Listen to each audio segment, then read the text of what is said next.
into a history you may not know and a present you may not recognize.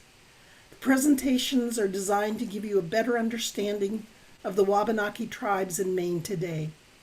The program's goal is to foster fruitful conversations that can put Maine and our neighbors, the Wabanaki, on a positive path forward. My name is Barbara McDade. I'm a co-moderator for this session. I'm a member of the League in Bangor. I was going to tell you about the League of Women Voters, but we had a nice slide with information on it. I will remind everyone that it is open to men and women, and if you are interested in joining or finding out more about the League, please go to our website. I'm delighted that my co-moderator today is Esther Ann, and she does not feel that she wants to watch the film again. She's seen it many times.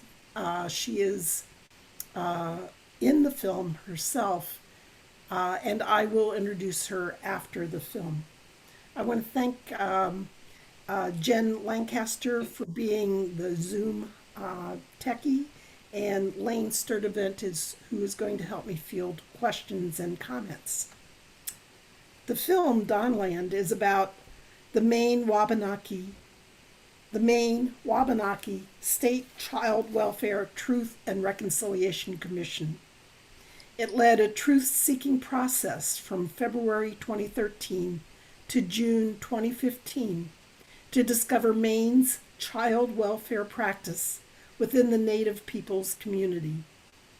The commission reviewed state documents and interviewed nearly 200 people. They sought to create opportunities for people to heal and learn from what they discovered.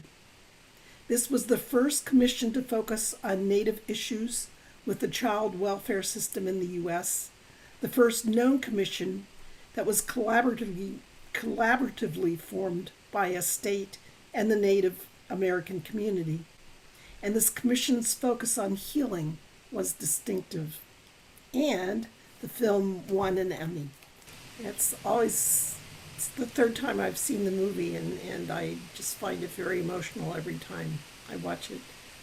Is Esther Ann here yet? Okay, if not, I'll start with, well, somebody had their hand up. Let's go there first. This is a league discussion, so we ask you to follow some procedures. The viewer guide cautions that Dawnland is for viewers to have a conversation that is based on listening and accountability. Please speak from your own personal experience and use I statements to prevent overgeneralizing about your individual experience. For example, my experience has taught me, instead of saying, we all know that. So if you could do that. If you could refrain from interrupting in response to someone else's sharing while they're still sharing. And please be mindful of the airtime and not dominate the conversation. If I think you're taking too long, I will mute you. So forgive me, but we really want as many people to be able to speak as possible. If people could alert me when Esther Ann comes so I can introduce her, I would be happy to do that. To me, I thought there were many sad stories in this movie, but the one that hit me the hardest was Dawn or Neptune's story. She was the woman who had been raised in a white family and then as an adult had returned to her tribe. She said that she hid from what was going on in the tribe because she didn't know how to dance. And this was right after one of the social workers had said, oh, sneakers on the feet are more important than learning to dance. Here's a woman that you could just feel doesn't know where she belongs anymore. And I found that deeply moving. It seems to me that there were several instances where we saw differences in the Wabanaki culture and the dominant culture that we have now. Part of that is the tribe feels that everyone raises the children, whereas more and more today, it's the nuclear family that raises children. I don't want to say one is better than the other, but did you see other cultural differences? Or what are your reactions? Again, you can either raise your hands, raise your electronic hand, or put something in the chat. Hello, Esther Ann. How are you? I'm Barbara McDade. Welcome. Hi. I'm going to introduce you now. I Okay. really am delighted to introduce my co-moderator, Esther Ann. She's a Passamaquoddy. She's a policy associate at the Cutler Institute at the University of Southern Maine. She works on projects that engage and benefit Wabanaki people, including the Capacity Building Center for Tribes and the Tribal State Indian Child Welfare Act workshop, which she facilitates.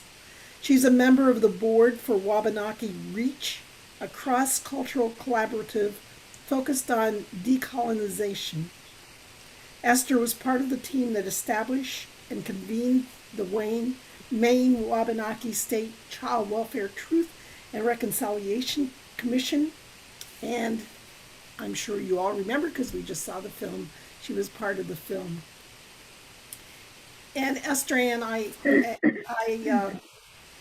just because I want to know more, I want to ask you this question first, and you can say you don't know about it because it was not part of the film.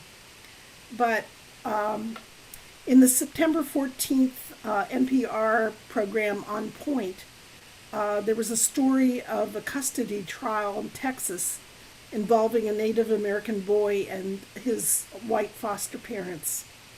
When journalist Rebecca Nagel started investigating the story, she found more and more layers in the case.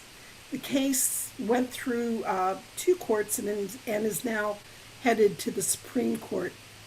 It seems there is an effort to do away with the Indian Child Welfare Act, and it seems to involve big money and big corporations. I really truly thought this was something in the past. Do you know anything about it, and can you enlighten us? Yeah. Good evening, everyone. In Louise Esther Ann, Beskumukari, Nil, Wabanaki Yig, Nurebeg Zibayig, Wigubanum Skelly. My name's Esther Ann. I am Passamaquoddy, and I am from Zibayig, Pleasant Point, and I live here at Penobscot territory. I don't know why I just got a frog in my throat all of a sudden. So ICWA has been under attack since it was made a law in 1978. And there are some really well-funded conservative think tanks like the American Enterprise Institute, the Goldwater Institute, the Cato Institute, that have, I mean, if you look at their websites, I mean, they have hundreds of staff people that are paid well to scour the country to find disgruntled foster parents, non-native foster parents of native children, and offer to represent them in court. And so they've done this for, decades. Do you hear that feedback? Is that just me, or can you hear me well? Because I keep hearing some kind of sound. I'm hearing you fine. I'm not Okay. getting feedback. Okay, so you can hear me fine. Okay, I'll just try to ignore it. And it has had challenges before, but this latest case, there was a federal district judge in Texas, the same court that ruled the healthcare was unconstitutional. They ruled ICWA unconstitutional on several grounds, and they had an en banc hearing, And I think it's probably going to go to the Supreme Court. It's called Brakeen versus Haaland now, because Deborah Haaland is the Secretary of the Interior. And one of the points that they said it was unconstitutional on had to do with this anti-commandeering. And there's probably some attorneys on here that know more about this than I do. It's a very, very lay person's understanding. I just learned about this commandeering word the other day at our ICWA work group meeting. So there's this law, I guess, that says the federal government can't commandeer the states and make them do something. So one of the protections that some of the tribes are doing in other states and states are doing with other tribes is they're passing law and policy that says that they're following the tenets of this Indian Child Welfare Act because it's best practice, because it's good policy, not because they're being made to. They're not being commandeered to. It's of their free will that they're following this policy. So that's one. The other thing that they ruled it unconstitutional in the first court, but I think the en banc hearing changed it, was this thing, another thing that had to do with race-based laws, equal protection under race-based laws. And, you know, really these groups purport to really care about Native children. And, you know, they're just champion Native children and these poor Native children. But it's really a way to try to not just chip away at, but undo and undermine tribal sovereignty, especially with that race-based law. If they are able to get courts to agree that it's not that we are not a race, that we are not a political sovereign nations, that would really undo sovereignty. But if you want more depth in that or more analysis, you're going to have to find it somewhere else online. NICWA, NICWA, NICWA.org has, actually, they just published something about what people can do to help support ICWA. I think it was maybe a couple months ago when this en banc decision came out. So you can go on NICWA.org and find out more. Find out what you can do. Wabanaki Reach is, we're in the process. We deliver, we offer many educational programs, and we are working on creating some educational programming around ICWA for the public, for, lay people. You don't have to be a social worker to understand it, so people can understand what it is, because I think it's still a law. The Dawnland has done a lot to really bring out that there even is a law, that this was even a problem and what necessitated it. Well, I think that's why it's hard for people to learn about, because, the truth behind why it was a necessary piece of legislation is not pretty. Thank you. Good job, just out of the air. Like I said, I had thought that these kind of things were over and we were moving on, so it's very disturbing to hear what's going on. I just said, Esther Ann, that to me the saddest story, and there were so many sad stories, was that of Dawn Neptune, the woman who, as an adult, went back to the tribe and hid because she didn't know how to dance. And this was right after we had heard a social worker say sneakers on the feet were more important than learning how to dance. So there are differences in our cultures, and I guess I want to get to documentation, to go from there to documentation. It was said here that it was very important for the white people to have documentation, and now we have it. To me, the film was very important because it took what you can read and put a face on it. So how do others of you, after viewing this film, feel about moving forward? Jill Tabbitt Henry? I got a chat question. I can read that. Someone had asked what has become of the commission's findings and recommendations. Those are being, so probably there were 14 recommendations and half of them are really geared toward the state child welfare system, state and tribal child welfare systems, and those have been implemented or by the Tribal State ICWA work group, the group that came together in 1999 that really started this whole process. That group continues, and I have the honor of facilitating that through my day job. So we are addressing those recommendations. The other 7 are part of REACH's mission, Wabanaki REACH.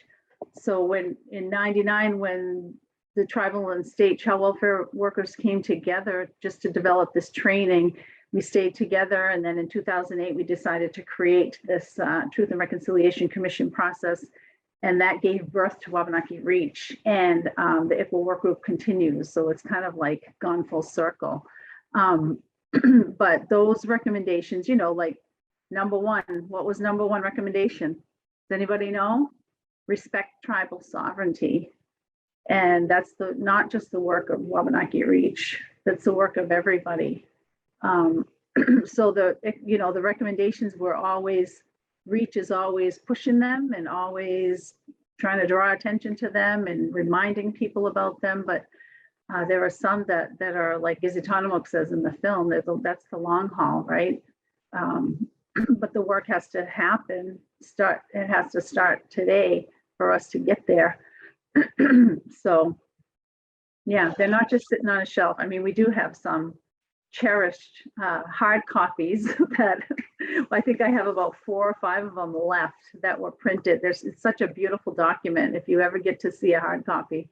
And then, you know, they can be downloaded as well on REACH's website or the Truth Commission's website. And I think probably libraries that have state documents probably have copies of it too. Ward, Clark, you have your hand up. Thank you. I was shocked by the film, by one scene in the film, but I want to set some context for that. Back during the time of Standing Rock, I was visiting my friend Medicine Story in Greenville, New Hampshire, and helping him with his Mac. And at the end of getting his Mac working, I said, Story, do you call yourself a Native American? And he looked at me and he said, anyone born here is a Native American. And I thought, whoa.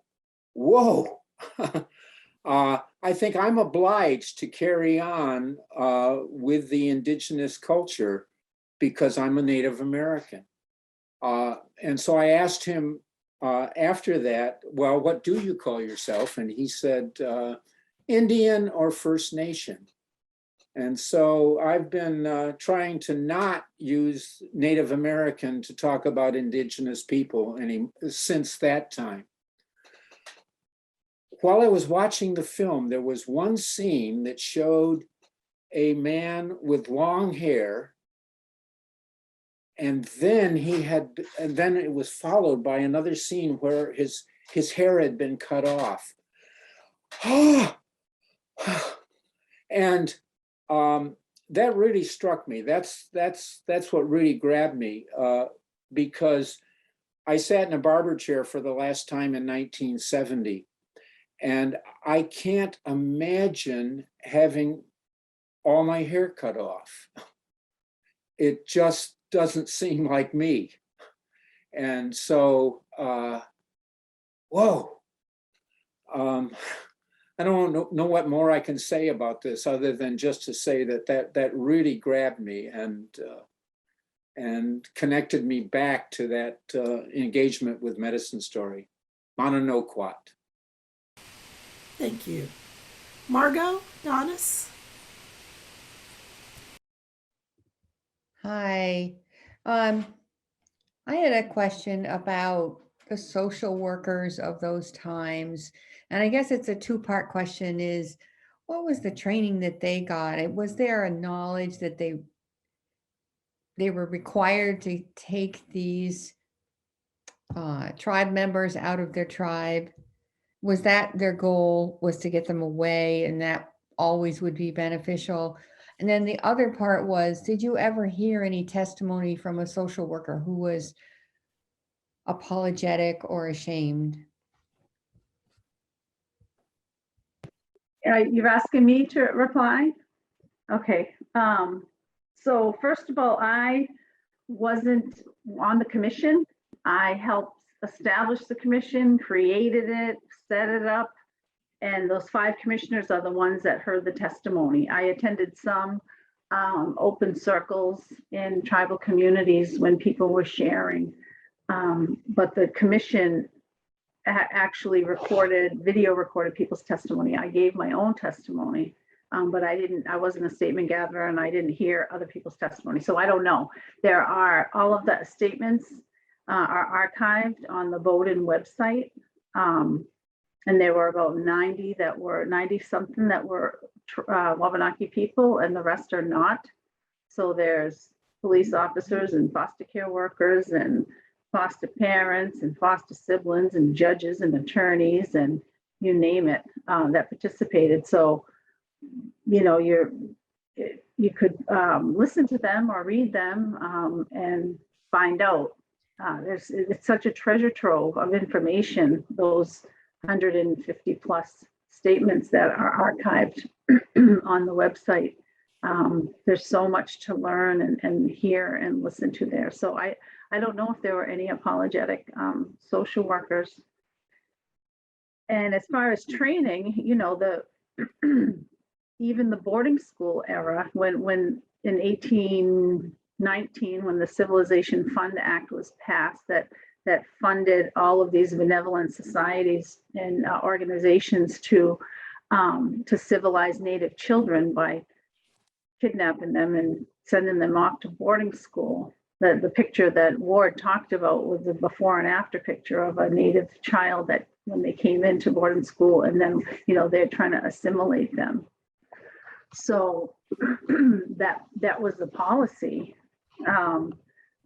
So you know, many of them really thought they were doing the right thing.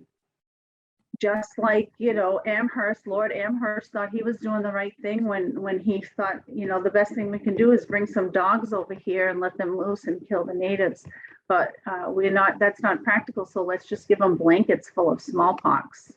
You know, he thought he was doing the right thing. Similar to, you know, in the Indian Adoption Project in the late 50s and 60s, the Bureau of Indian Affairs contracted with the Child Welfare League of America to systematically and take children away from their families to raise them in white homes to prove that they were better off. They had really good intentions. They thought it was best practice. You know, Henry Pratt, the boarding school, the man who operated the boarding school in Pennsylvania, you know, he was seen as progressive. Like, yeah, let's not kill them anymore. Let's just assimilate them.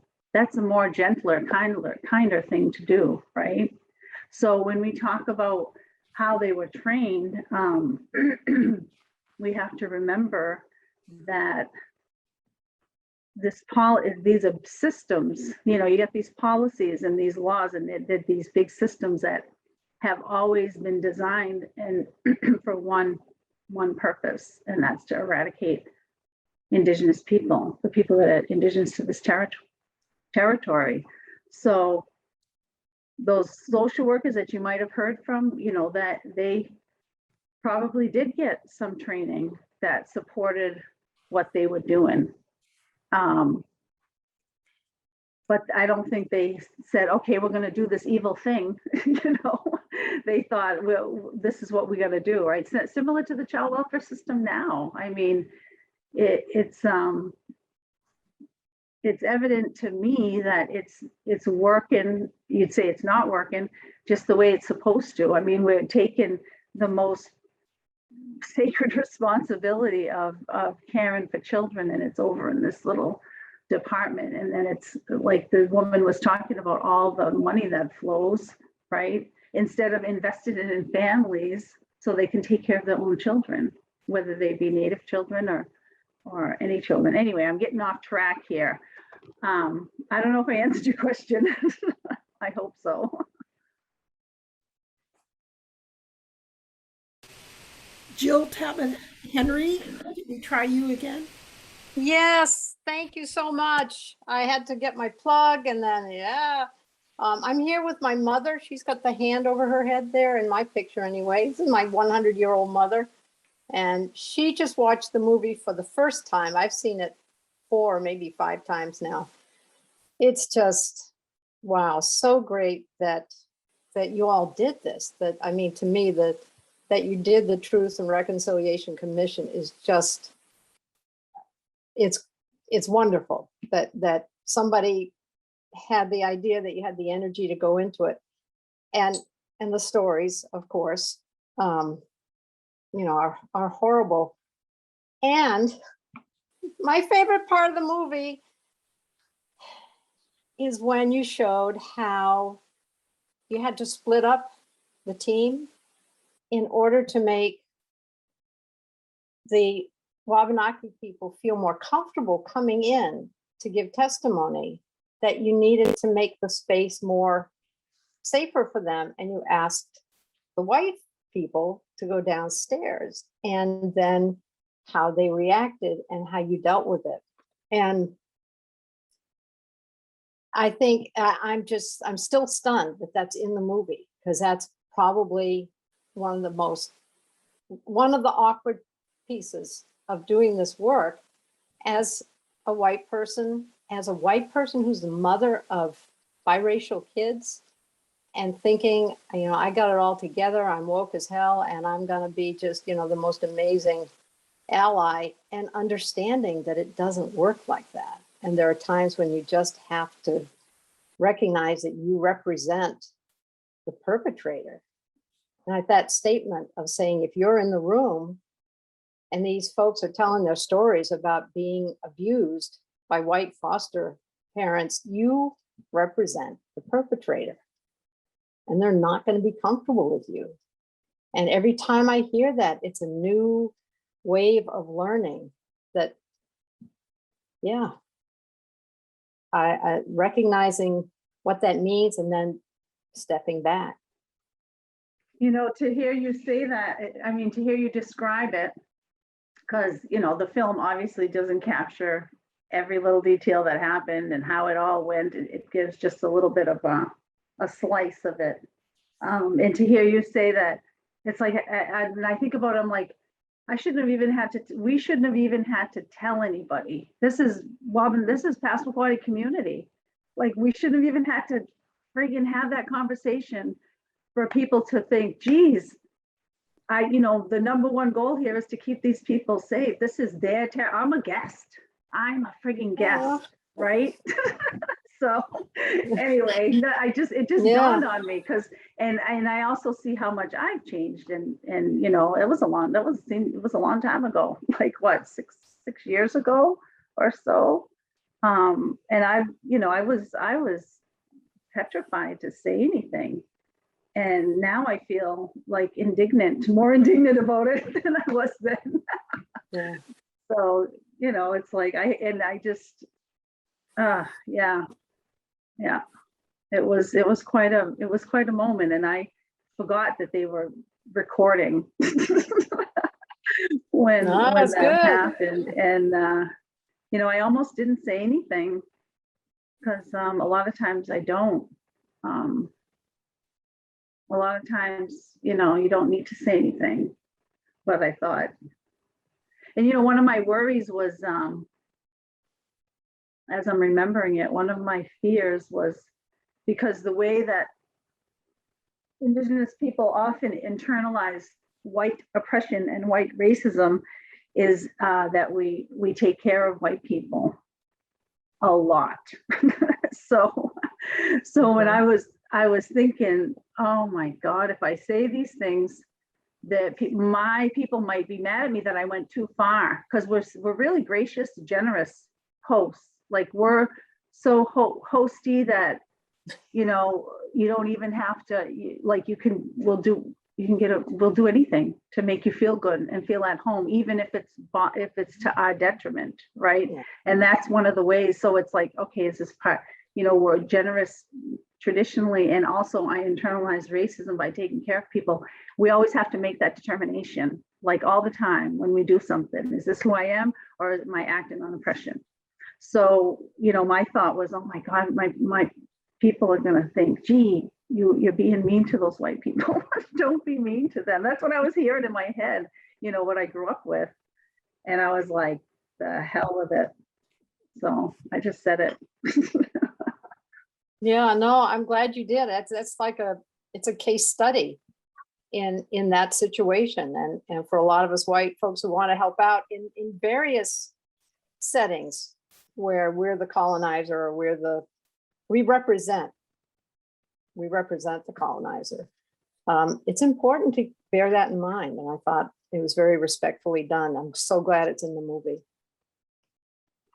I just got a text message from Adam Mazo, and he wants me to share this film with you that you might be interested in, called Without a Whisper, on Mohawk women's work on suffrage.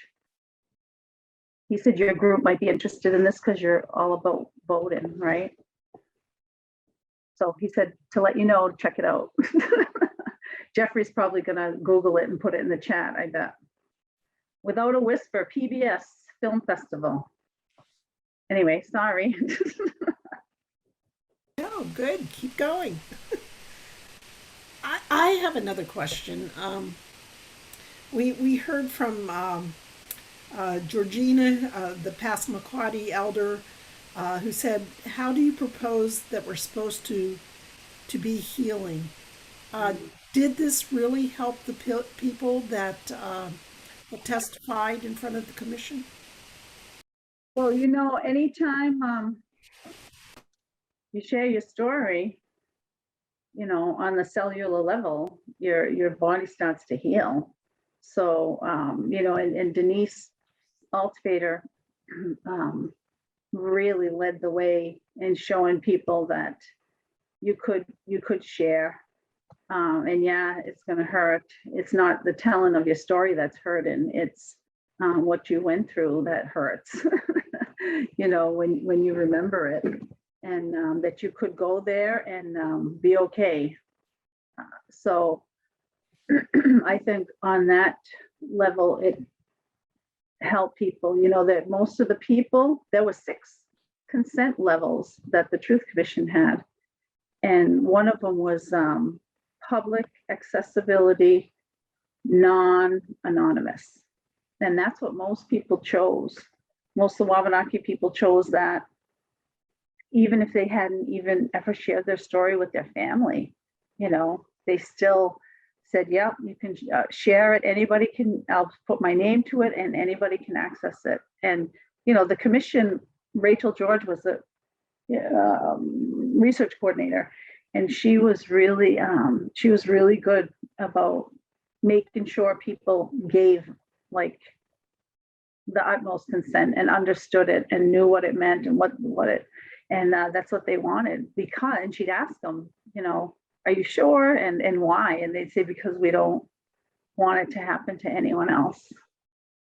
So, I think about that, and I think about how just, in our communities and among our people, and I think, probably society in general, people are really talking more about trauma, about intergenerational trauma, about strategies of genocide, about healing. And so in that respect, it planted a lot of seeds, in my opinion. And yeah, that's what I would say, that it has, I think it's helped. It's led to a lot of more discussion. During the Truth Commission years, when we were preparing tribal communities in particular by doing educational sessions in tribal communities, and I you know, it's my colleague, the director of Wabanaki Reach, Maria Gerard, says it best when she says, you know, it's like we've been walking around with this disease or this issue, this health issue, and we just got a diagnosis. Somebody's listening to us, they believe us, and they saying, yep, you know, it's like you get a diagnosis and you could have some agency around that. You know, you can't control what has happened or how it's been passed down, but you can take control and agency of passing down less trauma to your children, you know, and that's it's very liberating instead of, you know, believe in the narrative that there's something wrong with us. That's why we have the highest rates of socioeconomic distress, because there's something wrong with us. You know, that's bullshit. There's nothing wrong with us. I mean, you look at how long, like think about the petroglyphs in East Machias, how many thousands of years old those are, and how long we've had contact with Europeans and what we've been through in that short period of time. Of course, we would look like we look. But I think it's amazing. You know, we're not just surviving, we're thriving. You know, our people still know who they are. We still speak our language. We still have our own ways of knowing and being. And I think it's amazing.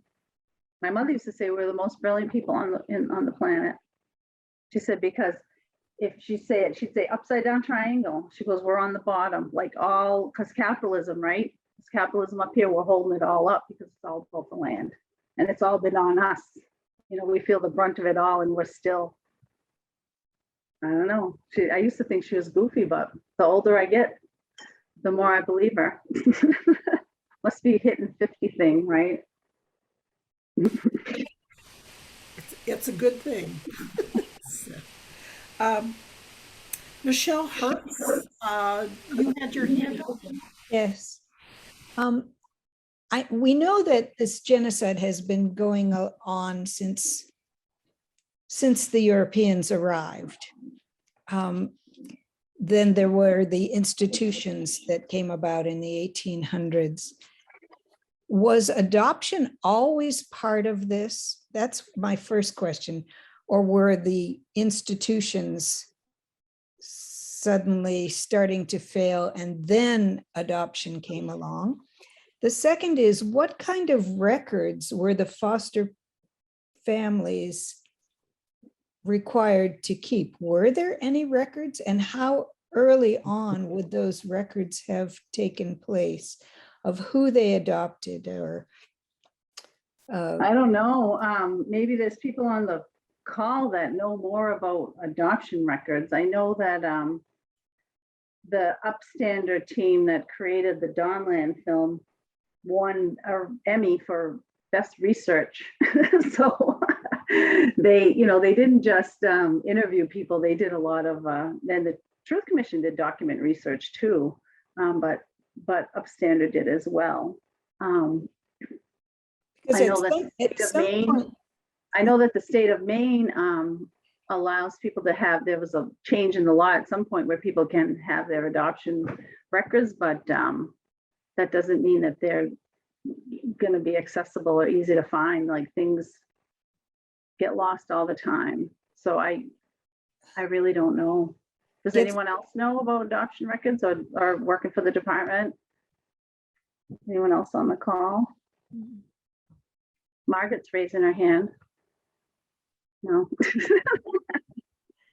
no, it's just, we have a great grandmother who was Mi'kmaq, and she was adopted into a family of two white sisters, unmarried spinsters, and we have no way to trace any records on her. We've been so frustrated. Yeah. Yep, it is. It's frustrating. Yeah, thank you. Yeah. Amy, nice. So what would you have all talked about if I wasn't here now? How come nobody else is talking? Exactly. But Amy Nice, you had your hand up for a while. Would you like to speak? Well, you answered my questions. I was interested in, I mean, I didn't know anything about this process. And I have an interest in the subject. I'll just leave it there, but I'm just very curious in terms of how satisfied you are. I don't know if that's the right word to say. Having gone through this, was it useful? Is there tangible results coming from it? Was it worth it, I guess, is a shortcut of saying, and where is it going from here? And I'm a new Maine resident. Is there anything I, as a older white female, can do to help with the process? You can go to MaineWabanakiReach.org and learn all about the history of the Truth Commission process, Okay.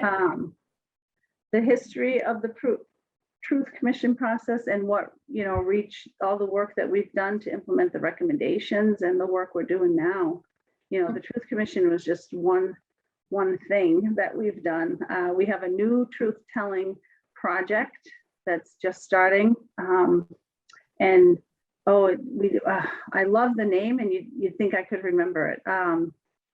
It's got a beautiful name. I'll remember it because Maria just told me they came up with an awesome name, and it's around the Maine Indian land claims. So we're just starting that new truth telling initiative because, we've seen, like the commission said, the first recommendation, respect tribal sovereignty. And then the state and the tribes just went through this process over the past couple of years to try to make amendments to the changes to the Implementing Act. That's the part of, the land claims settlement. And they, I think it went all the way through legislature, and then the governor didn't want it. She wouldn't sign it. So I don't know where it is now, but we have been, seeing how that legislative like they're not the peacemakers, like the people are. So we want to bring that to the people. We want the people to have a way to engage in this process around land and land claims and relationship and all of that. So you can check that out on our website. See, Jeffrey's putting all the links in the chat right on. You should give him a stipend. He's so good. Thank you. Jeffrey's a star Reach volunteer. Thank you for being here this evening. So, and when you asked if it was worth it, Amy, we don't, everything happens for a reason. And there was so many points along the way of that work that we did that we just stopped thinking that way.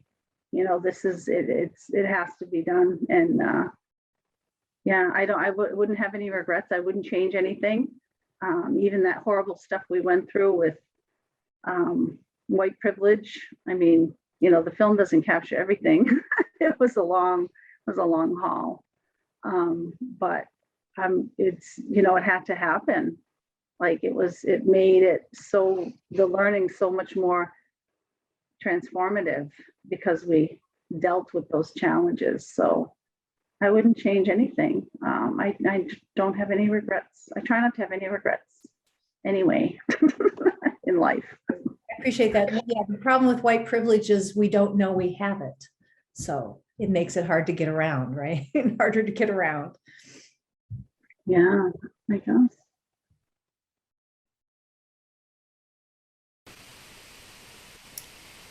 Someone else want to raise their hand? If not, I have another question. Margaret has her hand up. Oh, I'm Barbara. sorry. Go ahead. Okay, thanks. Yeah, I guess I just want to offer some reflections and some gratitude for the stories that were shared. And also to Esther for being here too, because I went to a Wabanaki Reach training a couple of years ago. I think it was probably 2016 before this film came out. So the film kind of presented itself as that a lot of the learnings that came from the commission and that whole process directly went to the Wabanaki Reach allyship trainings. That's the way it sounded. So I found that to be a cool connection. And I also, just some of my reflections on the film was just in the beginning, how they really emphasized how the whole intent behind taking children away from their families. Not only did people think that they had good intentions and that they were doing the right thing, but it also seems like it was really fueled by providing workers, like fueling capitalism, to train these people to become, they showed them working, sewing garments or shoes or something. So, and I also there's such power in hearing people's stories. I recently listened to a storytelling about some of the residential schools. And I don't know, it's just really important, I think, for white folks to remember that it's our culture that did this. And maybe some of the underlying values that may have instigated this practice, it may still be alive in our interactions and relations. So it's just something that I continue to reflect on, and I'm really grateful for this space that you've created.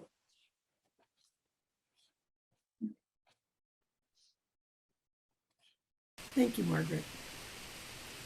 More comments, questions, concerns? So you saw the short version of the film, huh? We did, yeah. We, Wabanaki Reach, we're doing a screening and a panel discussion with me and Cynthia Burns and Martha Prue and I think Denise Altvader on Indigenous Peoples Day. We're doing a panel discussion that day, that evening. And when you sign up, register for the panel discussion, you'll have the full-length film to be viewed. You'll have the week prior to view it on your own, and then we'll have the panel discussion on Monday. So you can find that on our website too. There's no charge, but we always accept donations.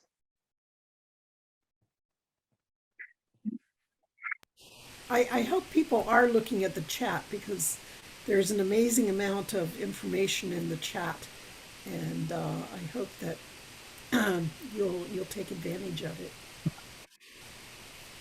More comments, questions, reflections? Barbara, can I take a moment to promote, this is also happening on Indigenous Peoples Day, though I don't think it conflicts with the Wabanaki Reach one. The Wabanaki Alliance is holding a virtual rally. It's called, and the Wabanaki Alliance, I think, is an advocacy organization that's working on the legislation to get the recognition of sovereignty and address some of the Land Claim Settlement Act issues. And so they are doing a rally that Monday, Indigenous Peoples Day, October 11th at 10 a.m.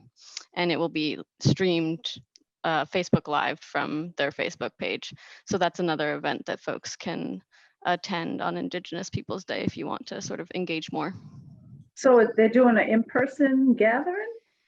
I think it's just the presenters for the press conference, the folks who are speaking, and then everyone else can watch it live on Facebook.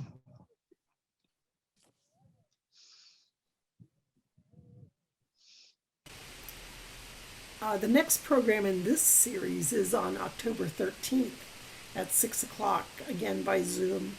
And it's, whoops. Oh, very good. There it is. Land acknowledgement. October 13th at 6.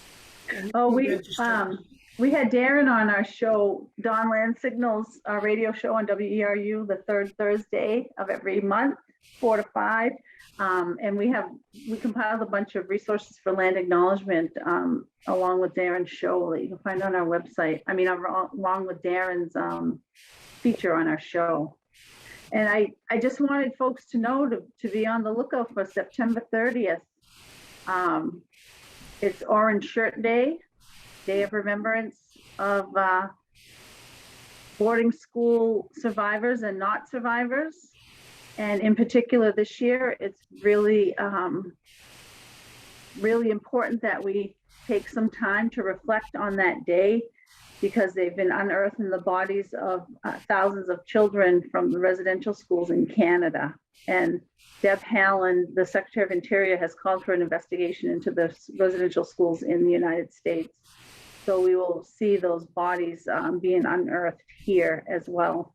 I don't say they were in graves, because I think graves denotes a little bit of dignity, and these children didn't have that in life or death or after death. They're returning, repatriating those bodies and bringing them back to their communities slowly. But that's, when they first found the first discovery is 215 bodies, and it was such a shock, and it was so horrific. And now it's up to 6,000, and it's almost like the number's so high, people don't believe it or don't want to believe it, and so it doesn't get much attention. But you can find things on the social media sites about Orange Shirt Day and the story behind it, the orange shirt. And yeah, so.